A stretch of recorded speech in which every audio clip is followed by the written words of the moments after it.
William Armand Sosa. Thank you so much for being here today.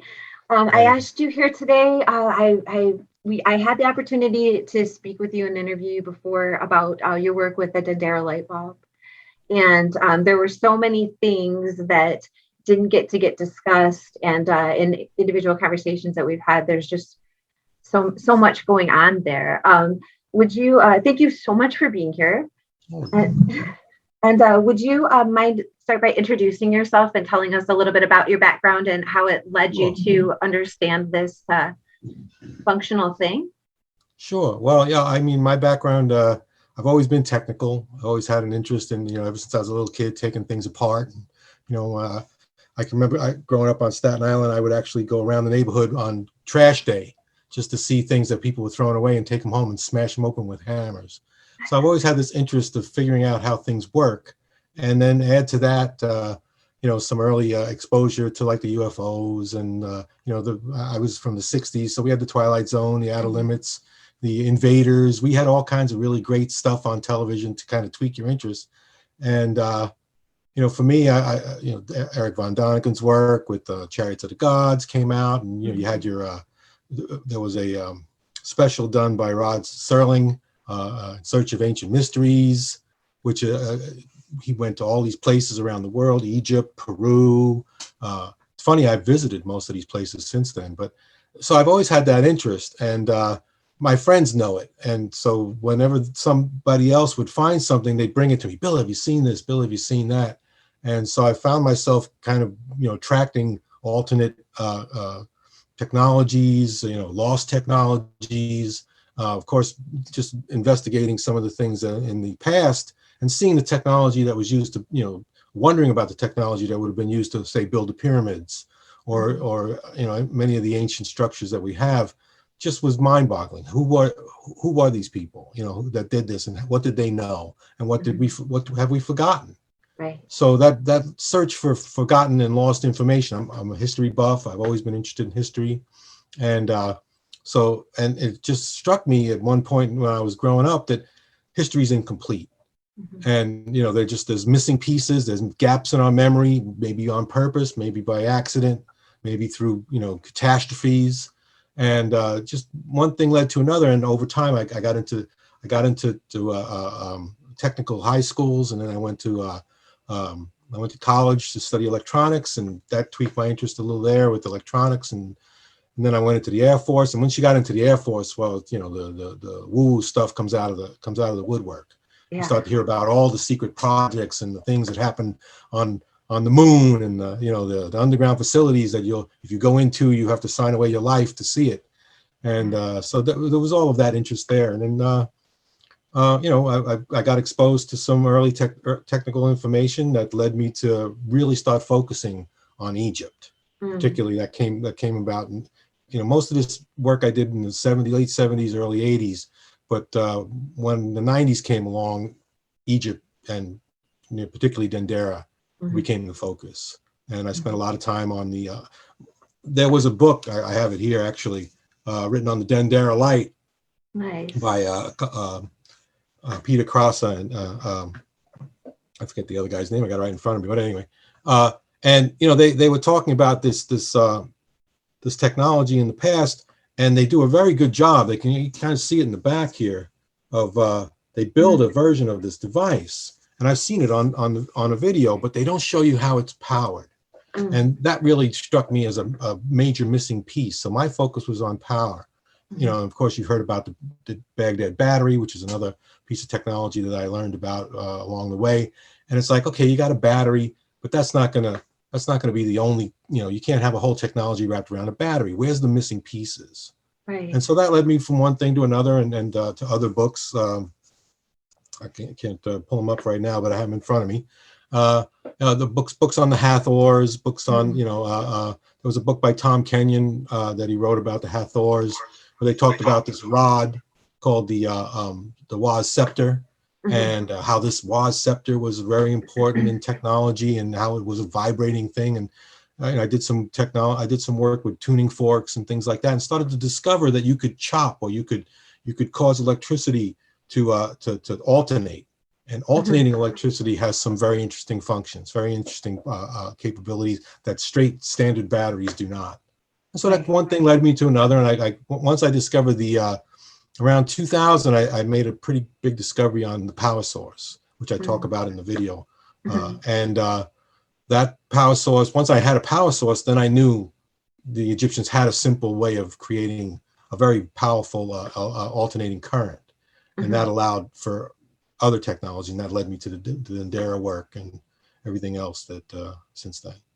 Right, So, because you you used your you said your dad bought you or your Uncle Joe bought you a kit when you were a mhm, kid, and it right. had these instructions, and it was your dad that said, like, if all else fails, read the instructions. I remember that because that Mhm. stuck with me too, because I think that a lot of the symbolism in many of the alchemical realms, the occult realms, the astrology, and many other things, they're actually functioning symbols that, if read like a functioning, you, Exactly. then all of a sudden the interpretation, like, you're reading them like instructions, and then all of a sudden a mechanism becomes apparent, and then you can build it. And you didn't just do the light bulb. You have like the wasp scepter and the cistern crotalum and the electrical headdress. Can we talk about those parts a little bit, Sure, because it's sure.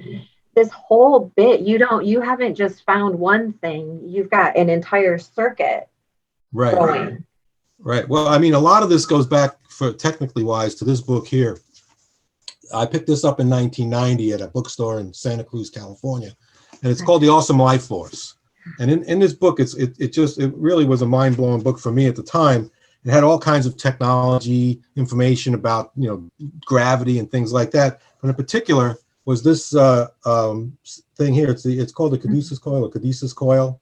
It's the medical symbol, and it said if you build this coil and power it with a DC, a pulsating DC, it will grow 10 times in size and levitate off the table.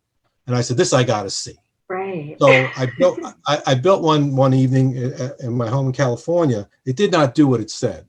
I built a coil about that big. I hooked it up to a 9-volt battery.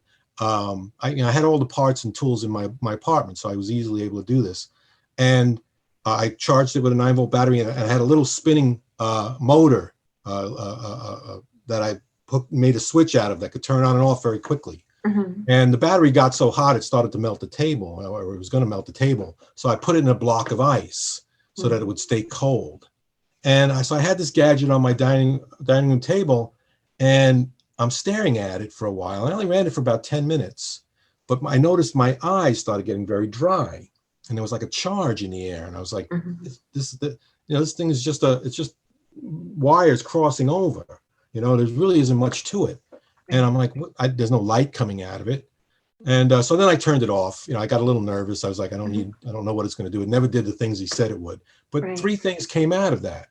One was I noticed I noticed all the tools on the table that were steel, they were Mhm. magnetized. And so every tool was magnetized. I could pick up the screwdriver with the wrench, Okay. and that kind of thing. These tools are still magnetized like that to this very day. There was a ruler, the metal ruler that I had right in front of the coil. And if you take a compass and run it across the length of the ruler, the compass would spin. Mm. And that's not the kind of magnetic field you would expect a piece of metal to acquire if it was getting it, say, from the Earth's magnetic field. Right. It was almost like it had come in waves, like whatever had hit it to magnetize it had hit it in waves. And if Right. you look at some of these Egyptian drawings, they show waves coming out of these headdresses and Yes. waves coming out of these jet pillars and things like that. And then the next thing I noticed was when I went to work the next day, one of my coworkers said to me, Bill, you got some sun yesterday. And I'm like, no, I really didn't. And I went and looked, and I had a sunburn from the neck up. So whatever Wow. had come off of this coil had given me a sunburn. Okay, it wasn't bad. It actually cleared up my acne. But Oh. but so I had this like revelation here of there's something simple to this technology that this book was hinting at that Mhm. has something, I think, has something to do with Egypt. And so Okay. I kept following that idea of this simple technology had a hidden capability that we're not aware of. We've gone off into all kinds of capabilities with our electronics and our computers and things like that, but we've never gone back to these fundamental questions. All of our technologies say, because one of the things with the cadesis coil is the magnetic fields cross over each other. The wires literally cross over each other, which most of our wires go in the same direction. Right. Okay, when you cross them over, you get a thing called a bucking magnetic fields. You get these same magnetic fields that push it. Positive and north and south will attract, but north and south repel. Right. And so you're making these wires repel each other every time you pulse it with a pulse. And again, in this book, he talks about that. He calls them soft electrons in this book, but I've come to call them magnetic bubbles. And some of this technology goes back to the guy who built Coral Castle, Edley Scownon. Yes. Another very interesting. I saw Leonard Nimoy's In Search Of do an episode on it, and I think that was the first time I was made aware of it. And since then, I've picked up a few books. I've been there about 4 times over the years to be able to walk around, and it's pretty clear to me that this guy had the technology of the Egyptians. Right. He knew because he was a one guy. He's 95 pounds. He built all of this. The average stones he was moving was 7 to 8 tons. Okay, he would, and the beauty of his work is he quarried it right there, so you can see the quarry. Right. And he didn't take the time to dress the stones. If you look at any of the ancient cultures, they took a lot of time to really smooth out the edges and make the thing really fit together. He just ripped a piece out of the ground and put it up, put up another wall, put up another wall. Okay, and so you can still see the tool marks in his stonework. It's very clear that back up 1 second. There's another book put out by Graham Hancock called Fingerprints of the Gods. I don't have it here, but in that book he talked about a golden flute that was found by the Spaniards from the Inca, that the Inca had. And of course, if you've seen any of the Inca work, that's amazing. Anything from the Viracocha Inca. And this flute was supposedly able to make stone soft as clay, light as cork. Okay. And if you have a technology that can change the state of a stone temporarily to make it light and soft, building any of these stone structures of the past actually becomes child's play. You don't have to move a 500-ton stone. You can make it a lot lighter, and you don't have to carve. You don't have to sit there with rocks and copper chisels all day long. Also, if you go back to Egypt and you look at their because a lot of these tools are available for us to see in the museums. So people say, oh, you couldn't do Egyptian work with the stone tools they had. If the stone is the way it is now, you're right. You couldn't chisel granite with a copper chisel. But if it was clay, copper chisel would work great. Okay. And so all of a sudden the marvels of the past become less marvelous in construction, more interesting in the technology they had to do something simple, make stone soft and light.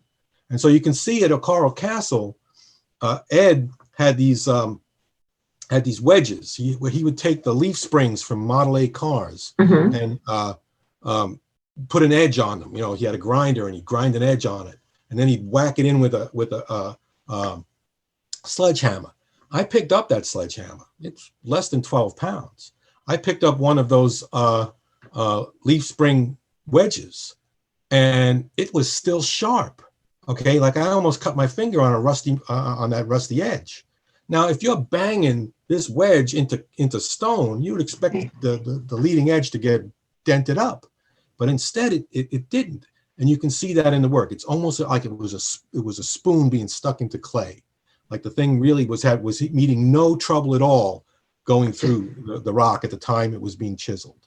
And you can see another beauty again at Ed's work is coral rock is very much like stucco concrete. Has a lot of nooks and crannies, a lot of little air gaps inside. Right? And if you were to smash your way through it and blow on it, you would expect all the dust to come away and you'd have these holes. Instead, at Coral Castle, you can see where the rock pushed down on it like butter and fills the holes as the wedge is going through. And so there's all these indications that the stone was soft during construction. Definitely. Yeah. So I mean, you see these pieces of the puzzle. Mm-hmm. You can see that in Peru, how they make all these stones fit together like a jigsaw puzzle. Mm-hmm. Another story. I went to Ollantaytambo in Peru, which is one of the places not far from Machu Picchu, and very well known. And they have this wall of notches, little places you can put your head in and stuff. Okay. And there's all these stones fitting together like jigsaw puzzles. But I found this one spot where these three stones came together. And there was one stone that had a little tiny lip, not that big. And it was pushed over the spot where the three big 2 or 3 ton stones met. So it's as if, somebody at the last minute just pushed that little edge over to hide the spot where the three met. Now, it's the only thing that makes sense. Because I can't imagine someone carving it and not knocking that edge off while they're moving the rock into place. Right. And it's tight as a bell. I mean, you can't put a piece of paper in there. No, so, I think that you're on the right track, and that you're kind of amazing at how you're looking at stuff, because it does become obvious that once you start looking at it this way, then all of a sudden all these other things start making sense. My schooling and background is in fine arts, and I majored in fine arts with a figurative. So I did a lot of sculpture with a figurative work, and I also did interdisciplinary crafts. So I used all kinds of different mediums, and I had to take the materials and process for all kinds of different mediums. So when you're describing these things, I can affirm that this is how this would function, or there would be a pour method. Like oftentimes things look like they were poured into place, and if you look, you can find a key or where the mold might unlock. You know what I mean? There's different, but the stone is solid, and they're like, no, this was carved this way, and it's like, no, I'm pretty sure that was poured, because if you've ever made a mold, you know what to look for, and you look for little keys, you look for little places just that it would separate, and you're looking at these types of things. I'm not an advocate of that's a geopolymer theory of people think that these stones were poured, but if not it's all the stones, but the sculptures, right? Like the sculptures that they make. Pardon me, I didn't mean the actual architectural stones, like what you're saying, moving large stones to make things. I'm just saying, even the sculptures, because I mean, I've seen the ones in Egypt, and they make it out of some pretty rough rock. I mean, diorite and alabaster. Yeah. There's a incredible sculpture that's actually outdoors in Karnak. If you go to the far eastern side of Karnak, you'll see it by the gate, and it's an alabaster king and queen, that's pretty big. And you can look very close at the detail, and they've got this incredible smooth detail in all of the carving. Yeah. And it's like, how could you do that? If you're familiar with alabaster, it's very, very shattery. It breaks up, And so I can't imagine anyone chiseling this at all.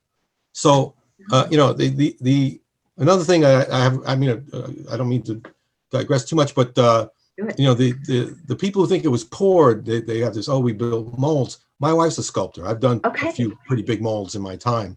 And you would have a lot of waste material from building a mold that size. Yeah. Okay. And I don't think they had mold rubber or anything like a mold rubber. And these stone structures are too well done to have been done with a sand mold or anything like that. Okay. So I'm pretty sure they were carved. Okay. Right. Again, but if you can make this, I've seen my wife work in clay. It's amazing. Her and her friends. Yeah. She knows quite when you can make something soft like that, then you can get the quality that we see in these structures. And somewhat huge. I mean, like the ones at Abydos and Abu Simbel. I mean, how do you structure something like that without having a technology like this? No, and it's amazing too, because you've actually visited all these places. Like you've actually gone up, walked up, touched these stones, walked into these, courts, these places, and actually observed those connecting points and the way these things do. And so that's just amazing that that you not only are you more, it's like you're more convinced, like you're more educated in your sight when you have seen them all. Sometimes you said you've been to Coral Castle 4 times. So every time you went back, you knew a little bit more to look for. You had a little bit more to see. So I'm really interested how all of those things is it's like to say that we just learned something and then we go back and look at something we already saw and learn something new. So that kind of happened with your Dendera light, with the way that you were interpreting the language, Exactly. or how that was. Can you talk about that a little Well, bit? the first tool, I don't have it out, was the crotalum, the rattle, the Hathor rattle, and that, I stared at that thing forever. And again, I had this belief that the Waz scepter was a tuning fork. And so I was literally, I have some experiments I did where I put a tuning fork, a metal contact on the table, and I bring a tuning fork next to it with a battery and a light bulb, and you'd see it, and it would make the light bulb light up. I'm talking a fluorescent bulb, like a neon bulb, one that would need alternating current to function. And but it just, and I did this for the longest time, but it's like, then I went to Egypt in '97, and I went to the museum where you could see Waz scepters, and they were made of wood. They were wood with gold leaf. I was like, that's not a tuning fork. Okay. The whole tuning fork theory, which I got from Kenyon's book, went out the window because and it's like, I'm a very practical person. If your theory doesn't fit what you find, don't change what you find. You got to change the theory. Right. And so I struggled with it for a while, and until one day I was sitting with a relay, which is a common electrical device, and I'm looking at this relay, and relays can be wired to be like buzzers. And I was like, wait a minute, what if the little metal coil things around the sides of the Hathor were actually steel, and then when the magnet, when the coil energizes, it would pull the steel in. And I realized the thing was a buzzer. And so again, I had to change what the focus I had, because tuning for Waz scepters are made of wood. And all of a sudden here was a way of still using a wooden Waz scepter with a gold plate around it, with gold leaf on it, to make this thing function. And then you didn't have to bang around tuning forks anymore. You just touched it to the side and you got your power. And then you look everywhere in Egypt, particularly Dendera, but in other places as well. You see these devices everywhere. You see them in every temple. You see them in the hands of every priest sitting, on a chair. Priestesses about, and they all have the headsets that are, I believe, are light bulbs. And again, so getting back, I'm going to jump around a little bit. So when I went to Coral Castle that first time in '98, with I took my kid brothers there. I was living in California at the time, and I took them, and one of the things I noticed was these large chairs. When I was in Peru, one of the things you get, and in Egypt as well, is you get the sense of there was giants once. And we know these stories of the giant race, and where who Daniel knocked out with a slingshot. They're in our history. They're just not. They want to tell us they were myths. They weren't myths. They were real. Okay. And so when I went to Coral Castle, and I saw these structures that were similar to the giant chairs I'd seen in Peru, I do some psychic work, and one of it's like auto writing. I do some auto writing, and I did some auto writing, and I was told in my auto writing that Ed Lee Scanlon was in contact with a race of giants from Cirrus that helped him in his work, and he built these chairs for them to sit in. This is getting into some pretty crazy stuff. So then I was told that I had a giant guide who wanted to contact me. I'm like, this is just very weird. So I was like, okay. I went out in my backyard in California, and I said, okay, giant guide, where are you? And come on down. And I heard this voice in my head, and his name is Cassius. And he claims to know me from another life when we were both giants. And he's been very helpful whenever I've taken the time to contact him with the technology. And one of the first things I asked him was, how did the Egyptians build the pyramids? Okay. And I did that in 1998, 1999. And he wrote a very simple thing. He said, if you want to understand the technology of the ancients, study storms, soap bubbles, and solitons.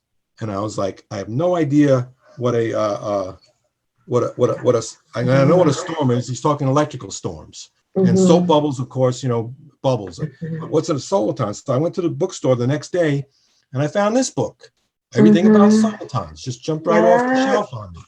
And it turns out solitons are a superset of wave theory, and they have this capability of making a solid structure that moves and stays solid. The best analogy I've seen is those smoke rings. If you've ever seen somebody blow a smoke ring, the smoke ring keeps its structure as it's moving along, and because it's regenerating itself. Right, it like rolls. Right, and that's what solitons do. Solitons create a rolling, self-regenerating wave, and that was critical. The electrical storm stuff. So then I started studying vortexes and things like tornadoes and things like that, and that's what gave me the thought of what the headdress was doing, because one of the things you learn about a vortex is you have to have a medium, okay, and you have to have some pressure difference between the two parts of the medium.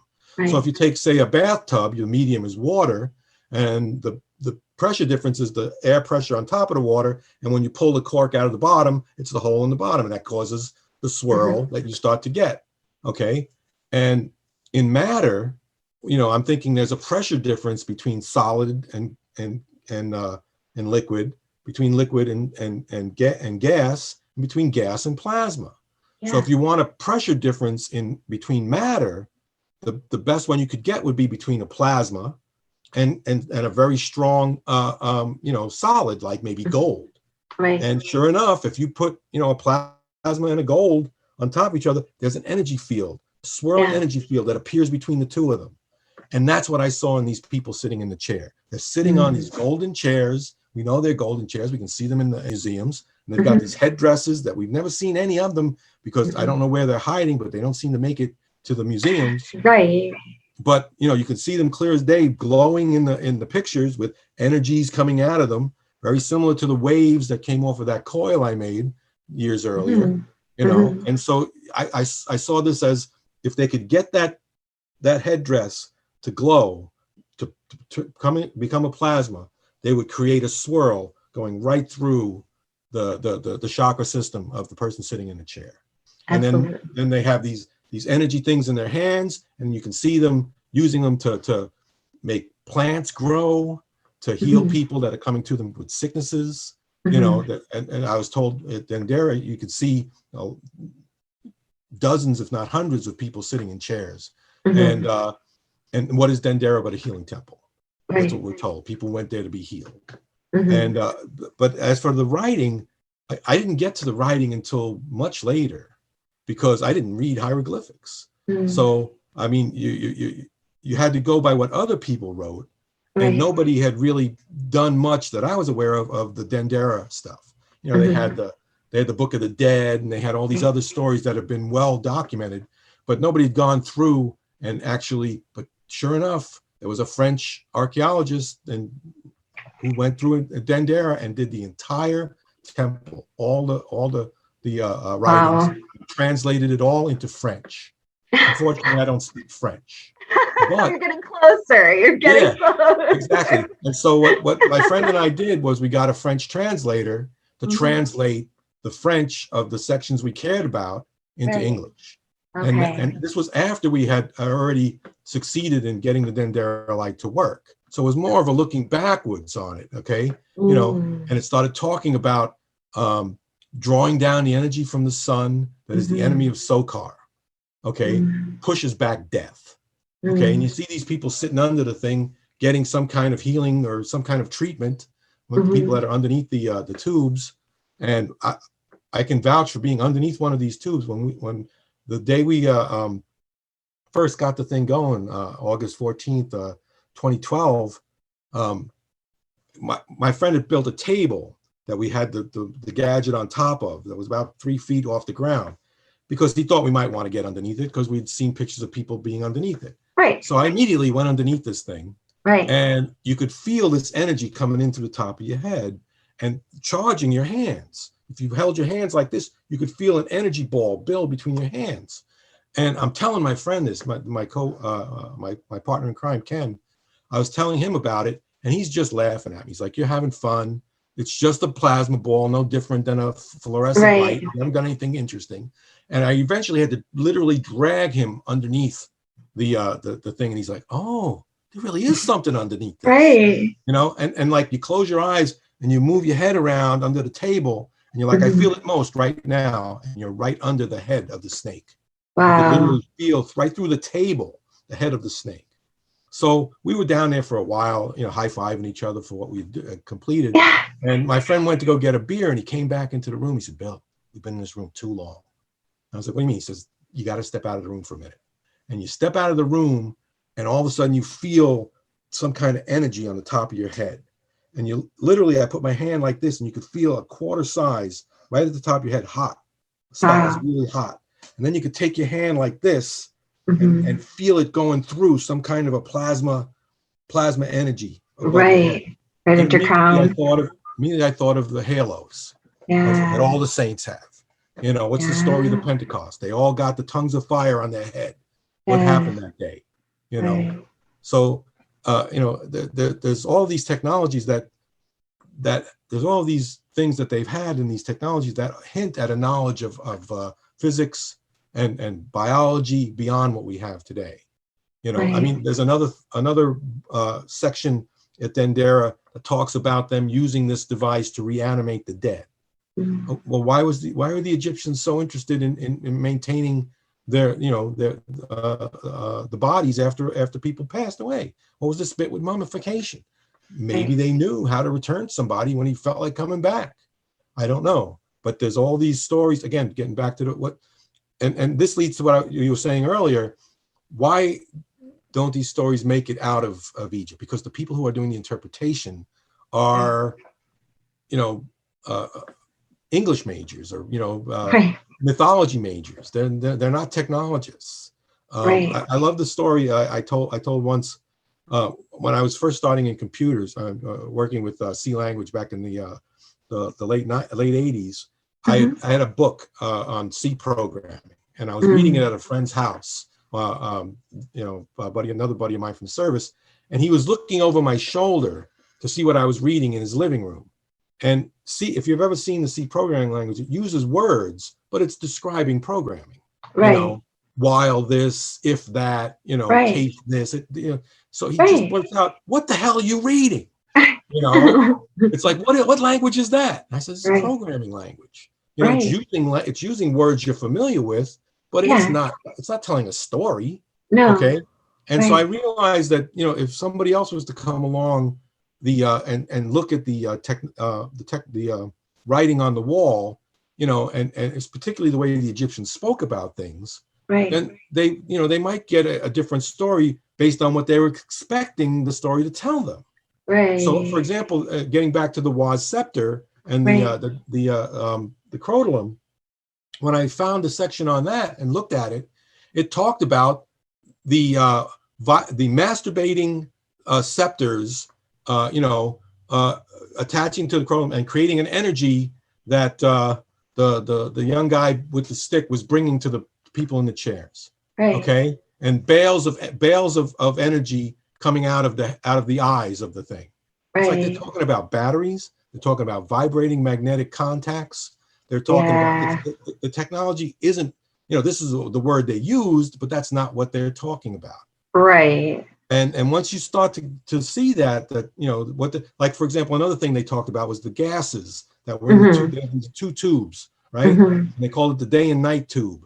And you start to read about what they're telling you, and they're describing the gas that's in the tube, and what is, you know, that they're different and that they are opposites of each other. And so, you know, I went back to alchemy, which I'd studied a lot in the 90s, and their two big elements are sulfur and mercury. So I thought, okay, let's put mercury in one of these tubes and see what it does. And we did, and it acted differently from the hydrogen and the neon and the argon that we had been using.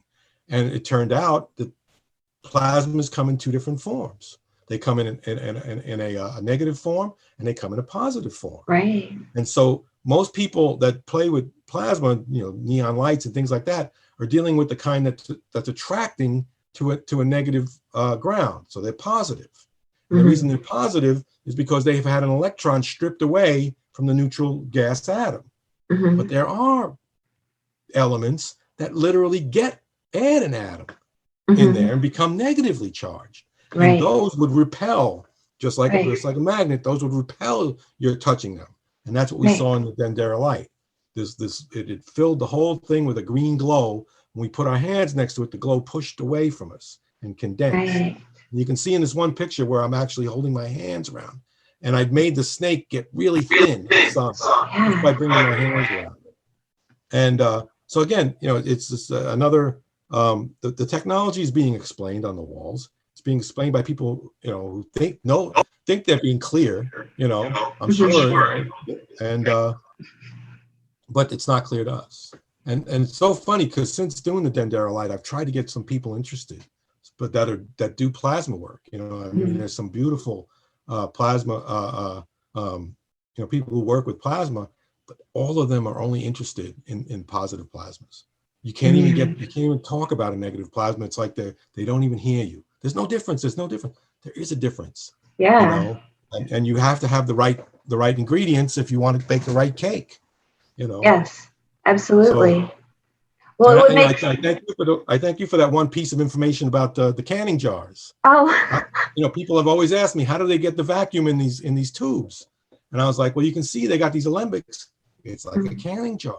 And sure enough, if you were to do that with mercury, you would create a mercury vapor tube. So the technology isn't hard. The technology is all over their walls. The alchemists are talking about it, but alchemy is another one that people tend to misunderstand.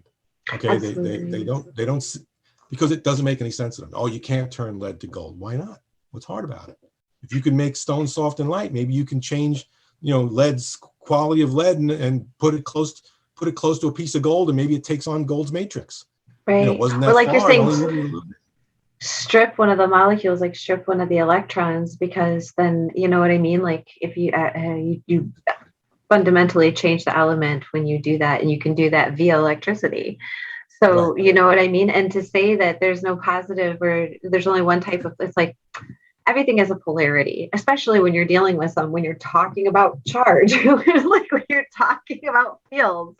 How are you going to dismiss that the plasma could also add and have a negative charge? And therefore, I mean, I think that has huge implications. I think that has huge. It's interesting to me because it's very similar to what I discovered with magnetic fields. Our whole technology is built around magnetic fields that pull. We don't use repelling magnetic fields hardly at all in our technology. And the same thing with plasmas. We use plasmas that attract to ground. We don't do much with plasmas that repel ground. And so I see the analogy of the two. It's like we missed an important piece of the puzzle that was like never even on the table for us, and still isn't there in a lot of disciplines. Right. So. Well, but I think it's starting. I think that things are starting to open up. I think that people on a broader scale are becoming more open-minded to things of this nature, because we can't ignore the findings anymore. Before it was like a bunch of people from the British Museum telling us about some land that was foreign to them too. So how would they know? And so now we're relearning all of this stuff again. And I think it's important that people like you who have technical skill, who have an education in building things, electrical components, electronics, and then you not only have these skills, but then you go to the places and explore them firsthand. Let's look at this site. Let's look at what these things are doing. If I was here, how would this be different? How would I utilize this here? And suddenly, like you said, it's like this pictograph of instructions suddenly becomes apparent. And then now this technology is here. And it's really interesting to me because like I am very obviously into storms, right? Into the electricity of the atmosphere and the currents of the earth, the geomagnetic everything. And the Irish have their megaliths, the Newgrange megalith, and I had taken a picture of the Temple of Hathor and how they're going. It's the classic picture on the ceiling, and they're all going toward her, and then she's holding the big mirror, and then I think it's Anubis behind her, and I lined it up. I superimposed a cross section of the Newgrange passageway onto that image, and it lines up like where all the people are standing up into the point, and then there's the backsplashes, there's the giant mirror, there's a reflector that comes down, and I'm just so struck and in awe by the similarities of these two structures and the assigned function. I mean, obviously, the Egyptian one is far more sophisticated and ornate and well known, and that for this type of association, because people are still convinced that the cairns are tombs. And I like you said, they might have something to do with the dead, but I really feel like it's more of a reflective device. I really feel like they're more of an. I've been to England. I've been to Avebury. I've been to Stonehenge, West Kennet Long Barrow. Right. I went to Newgrange, but they made us go to Noath instead, which is not far from there. Right. And it's clear that these places, are not tombs, and they're. No. I mean, I always love the stories of Malta. It's one place I've never been to yet, because there's just so much really wonderful ancient stonework there to see. But I'm gonna talk a little bit about a dream I had when I was a kid, which I haven't brought up yet, which is the floating cities. Okay, because if you go to Peru, they've got the Nazca lines. The Nazca lines, you can see they have a plane, and somebody's carved these images onto the plane. The thing that nobody makes a point about is, where's the top of the mountain? Okay, who cut the mountain off to make the plane? You can see all the other mountains are like, steep and craggy, and then you come across those, and they're flat as an airplane, aircraft carrier. Right. Okay, the tops of the mountains are missing, and they're not down the side of they're not down in the valleys. Where did all that rock go? Okay. In this dream I had, it was a reoccurring dream from about age 8 to about age 13, 14. And I would see this castle floating in the air. And some dreams I would be on the ground looking up at it, and other dreams I would be on the castle looking down. And this castle would be floating in the air with a big chain holding it down in a port, kind of an opening area in the water, above the water.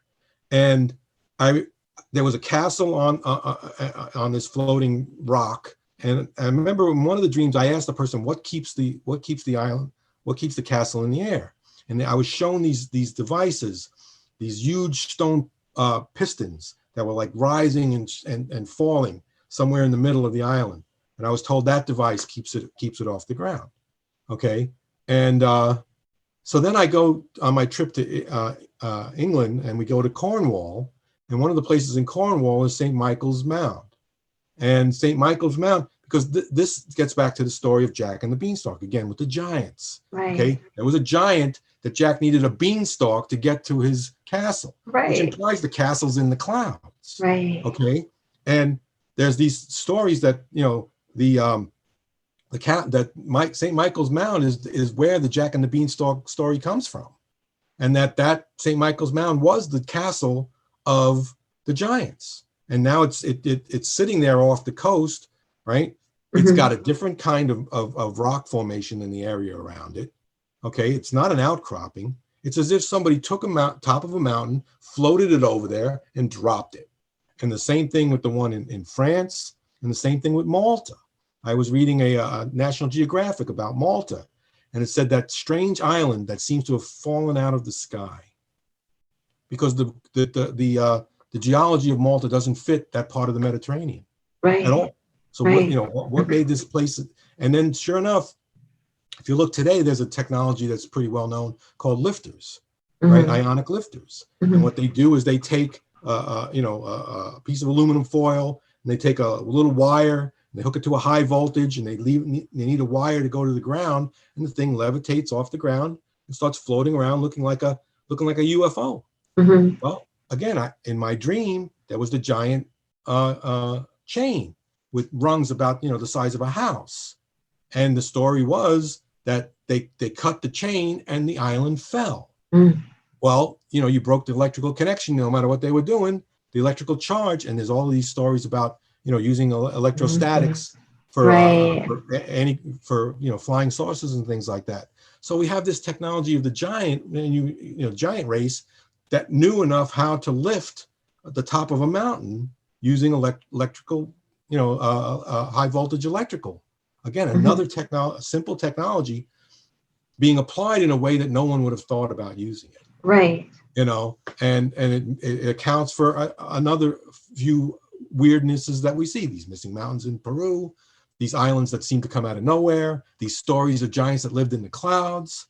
Okay. And all of those places have similar art and architecture, Mm-hmm. and they all date from similar era, like similar dates and times, that these things, like the progression of those things. So to associate them in some way like that was, I mean, it holds water. Like they're kind of oddities in that sense. And so in Spain, there's a bunch of dolems too. It's like there's a trail of this technology, and it's becoming louder, right? Yeah. And so these types of things where we used to say, oh, those were fairy tales, that would never be true because it was magic.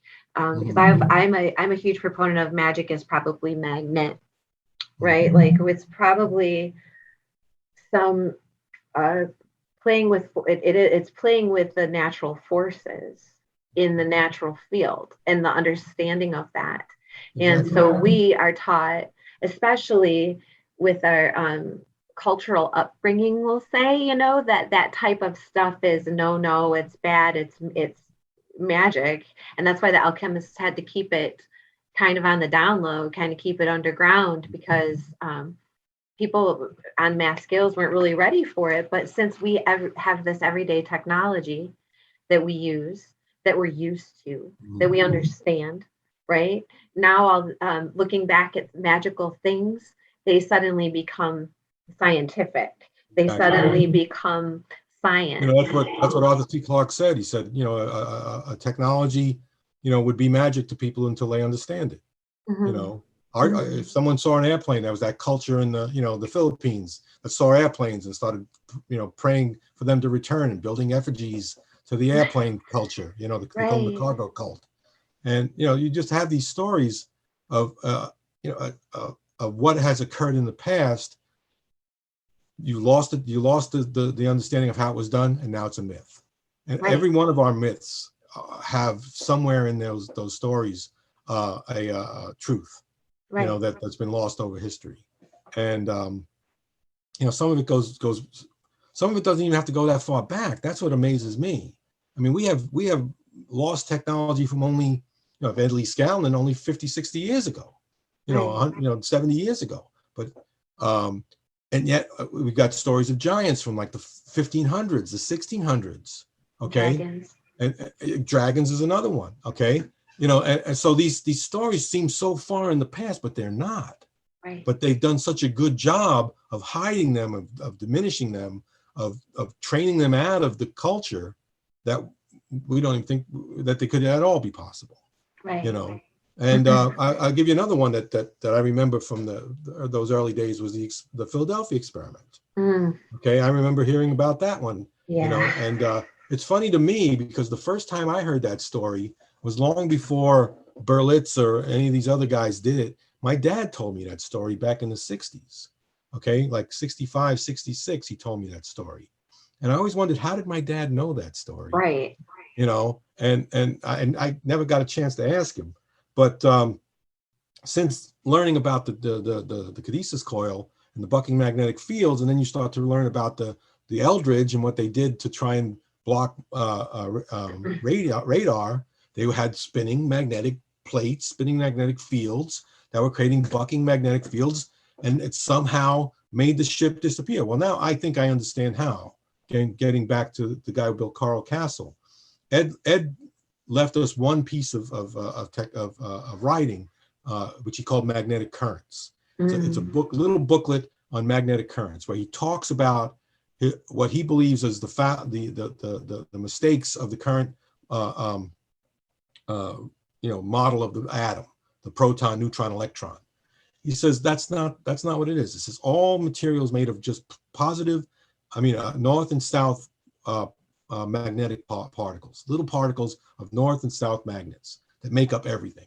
And you can, my understanding of it is it's like a soap bubble. And so if you can make a soap bubble of magnetic material, where the magnetic material is the outer skin, what's inside that soap bubble? And I think it's the vacuum. It's what they call kundalini. It's this energy, okay, the energy of the vacuum. And so we have this ambient pressure that we're in all the time, kind of like being in water. And if you can make a bubble with more of that water in it, then the thing would be a certain size. If you had less water in it, the pressure inside was less, then it would squeeze into something small. And so I think protons and electrons are just soap bubbles, again, getting back to what Cassius told me, soap bubbles of this magnetic material, where there's a strong pressure inside the proton and a strong vacuum in the electron. And that difference in pressure is what creates the electrical charge that these two things have. So according to Ed, if you could remove, it was these magnetic particles that pulled things together and made things heavy, pulled things down to the earth, right? Again, made things soft and made things hard, or whatever, gave them mass and cohesion, whatever term you want to use. And if you imagine the Eldridge was creating, a magnetic field that was literally stripping the magnetic material out of the structure of the ship, that ship would eventually lose so much of its magnetic mass that it would literally disappear like a Cheshire cat, right. From our reality, which is what I think happened. I think that ship, the men on board weren't prepared for that, whatever, but the ship itself literally disappeared. I'll tell another story. I went to Coral Castle one time and I did a auto writing of Ed Lee Scallon himself. And he told me, he said, you're very close to figuring this out. If you ever do, don't leave the gadget on indefinitely, because it will make the stone disappear. It will literally decompose the stone. Okay. And so what I think happened to the Eldridge was it removed all these magnetic material, okay, until it literally disappeared. But it didn't lose its structure, because that structure is in the ether. But the magnetic material is what allows it to show up in our reality. So you literally were able to make it disappear. And now when it's that kind of material, your thoughts can move it anywhere you want it to go. Because nothing is faster than the speed of thought. You can immediately imagine yourself in Egypt, and you're in Egypt. Immediately imagine yourself on the moon, you're on the moon. Okay. And so I think that the people in the ship started using their mental ability. They wanted to go home. And where was home to them? Norfolk, Virginia, and a base in Italy. And so the ship showed up in these two places. Well, take that technology and now go back to Egypt. And they have these things called the barks, boats. Okay. And if you look at the barks, they have these two necklaces on the front and back of the bark, and they're carrying the thing along, and and they say that they would travel to the gods in these boats. I think they were literally the Egyptian version of the Eldridge, Egyptian version of the Philadelphia experiment, and these guys were able to use that technology to travel to other stars, other planets. And the Egyptians, that makes the Egyptians that makes them spacefaring. Right. And there's all this indication that they were. That they were. I mean, like that, as nuts as that sounds, it actually is the most logical thing that the most logical conclusion that you could come to, because there's no way that they would be able to, I would say no way, but it's like, they know all these things. Their technology set up like this. They're completely like celestially oriented, like all of their, everything had to do with the cycles of the sky, the cycles of space, right? They knew about the Palladians. They knew about all of these different cultures. Right. And so to think that we were solely visited and yet we didn't return the call, is kind of like not a very good friend, right? Like, I mean, we always have dinner at my house. Why don't you come over every now and then? You know what I mean? So it because of the type of relationship, it does seem reciprocal. It does seem. Well, I mean, there's all this talk of, bringing stuff to the gods. They had commerce. They were, Egyptian wheat had value, and it had value in on other planets as well. And there's one of the places I visited is Abydos. Abydos is not far from Dendera. If you go to Dendera, usually in that same trip you visit Abydos. And Abydos is well known for the hieroglyphics of the helicopter. The helicopter hieroglyphic people have always seen. And I was walking around, Abydos, and they have rooms, individual rooms, where these boats, these barks are depicted on the walls, and each one has a different. Like there's one to Hathor. To Horus. There's one to Set. There's all different deities. There's a different. And it occurred to me as I'm walking through this place, this is an airport. Yeah, that's what it sounded like the way you're describing it, like Destination Hathor. That's Horus Air over there, and that's Set Air over there. And again, there's all that indication that there was a technology there. See, I think the pyramids and these temples were connected. Okay, because if you can make the thing disappear, now you're in this etheric realm, and water can become a conduit. And there's every indication that all these temples were connected to the Nile, and all these pyramids were connected to the Nile through waterways under the ground. And I think what they were able to do was, once they disappeared in that room in the temple, travel through the waterway, get into the Nile, go to the pyramid, find the pyramid that's lining up with the place you want to go, that has the window pointing at the Draco star, the one pointing at the belt of Orion. Right. And you could literally shoot out of that and go there. And that's what I think. Why would you have so many pyramids? I mean, Egypt's got so many pyramids, and they all point somewhere else. At some point, they all point at different stars.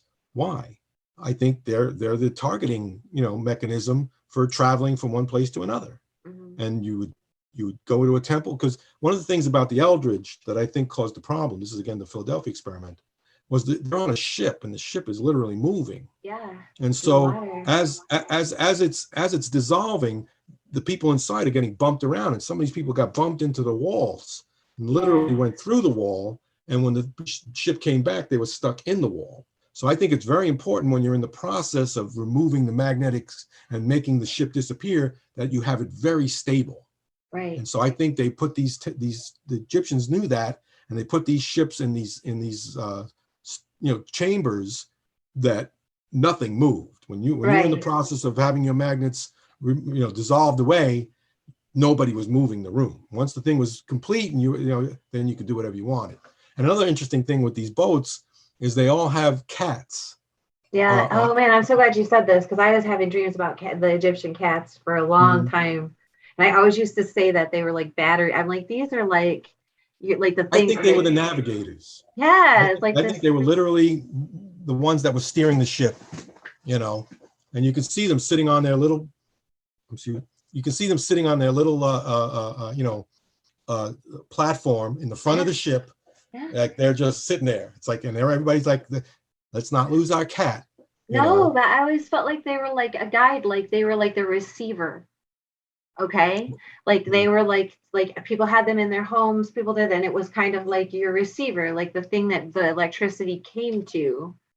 Well, also, I think they're in intelligence. I think they know. Yes. They if you ever seen, cats got that slitty eye, and they see stuff you don't see. Yes, they do. If you got a cat like on your lap, and all of a sudden it does this. My neighbor's cat has been trying to get in my house the last week, and I mean, I have to back in, put my leg there and back up into my door, because I have 3 dogs, and I keep telling him, dude, you don't want to come in this house. You're not going to be happy about it if you do, but he is persistent, which is weird, because he knows that these dogs live here. But it's just funny that we're talking about that now, because I've been getting all day, and like a lot today, the strong, like this black cat. Yeah, the black cats have been showing up I'm strong. convinced, the Egyptians made a big thing about cats, dogs too, but cats. And what's the story from Alice in Wonderland, the Cheshire Cat? What could the Cheshire Cat do? Disappear. He could Reappear stand on somewhere his else in the head. tree. Well, that too.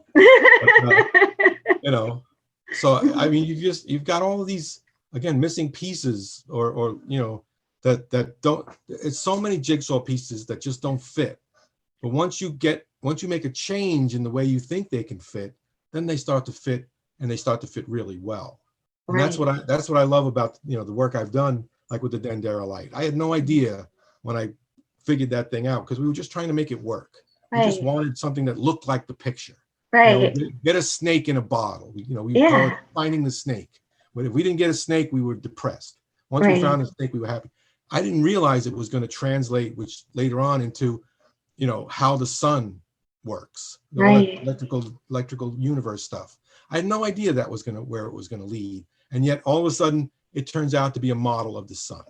The eye of the snake is literally a model of the sun. And if you believe in a gravity model, there's no way something that small can be a sun. But if you believe in the electrical model, if you see it as an electrical property, then it translates, it scales. Right. Okay, and because gravity doesn't scale. Gravity has a certain band that it can't work outside of in either directions. In one direction, you get black holes. In the other directions, you don't get anything. Things don't stick together. It only works in this one band. Plasma, electrical stuff, scales across the board. Yeah, you can make a sun this big, one this big, one this big, however size you want. You just build a device to scale. The galaxy is on Orion's belt.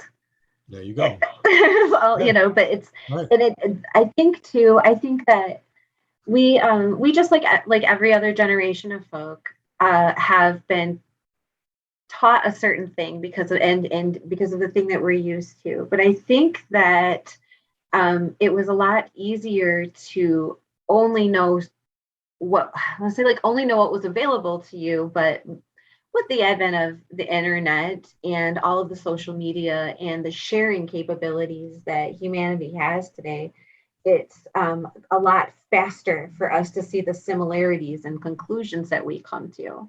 And it's a lot easier to go through and pinpoint things. Like you want to learn about this thing, you can just, what is the similarity here? You want to learn about that thing, what is the similarity here? The amazing thing, I'm just going to keep saying it, that you have done that people don't tend to have. You've been there. You actually go to the places. You've actually gone to these things. This electronics is your work. That's what you do. Programming is your work. The interpretation of this code into an instruction is your baby. That's what you do. So I would consider you an expert in that regard, and to be able to apply what you know and come to, because people do, they were like, oh, well, we want to cherry pick this. We want to cherry pick that. We want to see this. Well, how do you cherry pick this amount of information across this scope of cultures? And then you're not just looking at it on the internet and getting this information. You're actually going to the sites and then revisiting the sites, right? I was told when I went to Egypt in '97. Again, I went with a spiritual group, and the lead told everyone on this trip. They said, Bill is remembering ancient Egypt. He's here to help remember the past. And so they were telling everybody in the group, as you go through the temples, if you see anything interesting, bring it to Bill's attention. Right. And so all of a sudden I had not just myself looking, I had 40 other people that were going to these temples. Bill, did you see that thing? Did you see that? Did you see that? And I've often wondered how I know the things I know, because what made me follow this path, and there's not enough pieces in it to account for the successes. Okay, and it's almost as if I'm remembering. Yeah. And that's what I've been told. I'm told I am remembering. I'm pulling this past information back from some other time and some other place. And that just seems so right to me, because it's the only thing that explains, how I know things I shouldn't know. I mean, Right. talking about technology, just real quickly, when I got into electronics in the Air Force, or even, tearing apart uh, garbage when I was a kid, trash when I was a kid, I always knew what was inside before I cracked it open. I always kind of knew what I'm going to crack this thing open, and this is what I'm going to find inside of it, Right. and that used to really kind of surprise me when I was in the Air Force. My supervisors wanted me to teach that. It's like, well, how do you? I said, I have no idea how They I come at know naturally. what's inside of it. Okay, I just know that inside this thing we're going to find this, and this. It's almost as if I had something else telling me what to expect to find in there.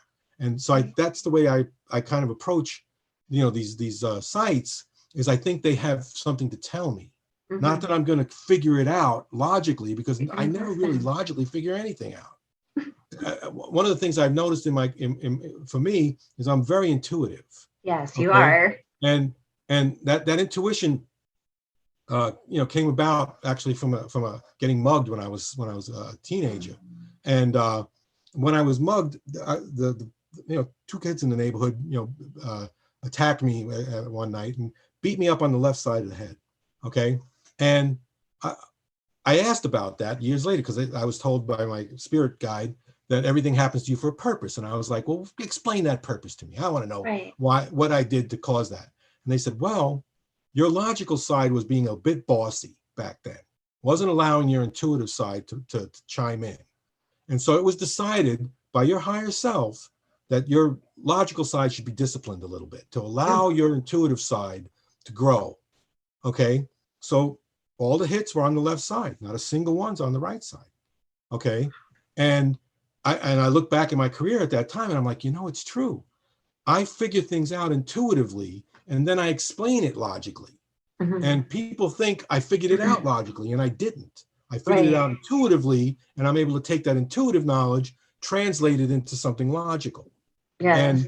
And that's what I've done. So you get these people, it's like, well, how did you know the Dendera light worked? I didn't. Okay, I just intuited it. But now that I see what it does, I can explain what it does. Right. And so that kind of a way of knowing is not taught in school. No. My dad had a saying. He said, always ask yourself in your belly, Willie, how does it feel? Right. So if you hear something, ask your belly. Does it make your belly jump? Do you get this fluttering in your belly? He called it singing. He says, does it make you sing? He says, if it doesn't make you sing, it's probably not something you need to bother with. But if it makes you sing, follow it. And a lot of these things, the Egyptian stuff, the technologies, we didn't get into any of the underground base work or ancient, the UFO stuff, all that. Every time I would get involved in that stuff or hear about it, there would be that, wow, this is something I want to know something about. That quickening that showed me this is something. There's something there for me. We didn't talk about Atlantis. As soon as I heard about Atlantis, it's like that place existed. Oh no, it's just a myth. No, it's not a myth. Go read Solon. Go read. The Greek. He was being told something from Egyptians, and the Egyptians knew something, and it's like it's not a myth. Okay. And the one thing led to, I was told Egypt was a colony of Atlantis. I can believe that now. And what was in the Alexandria Library? Why, we'll never know, or maybe we will know. We will, because I think some of it's still in the Vatican. But it's like there's all of this lost knowledge. Another group is the Indians from India. Okay, we don't touch on it all. But what I love about ancient India is they still got a lot of their old text. Yeah, because they're still that Hindu is one of the oldest living language or living religions on the planet. So they didn't have, that's what I'm saying, they didn't have this like cultural invasion and suppression the way the Western world did, and even Eastern like Chinese, like they've maintained a lot of ancient knowledge, and they don't even consider it ancient knowledge. It's just knowledge. Right. It's just knowledge. We just know this. Why don't you? You can still go to a Chinese medicine guy and get herbs and whatever. and Exactly. it still functions to this day. They knew what they were doing. Exactly. So Exactly.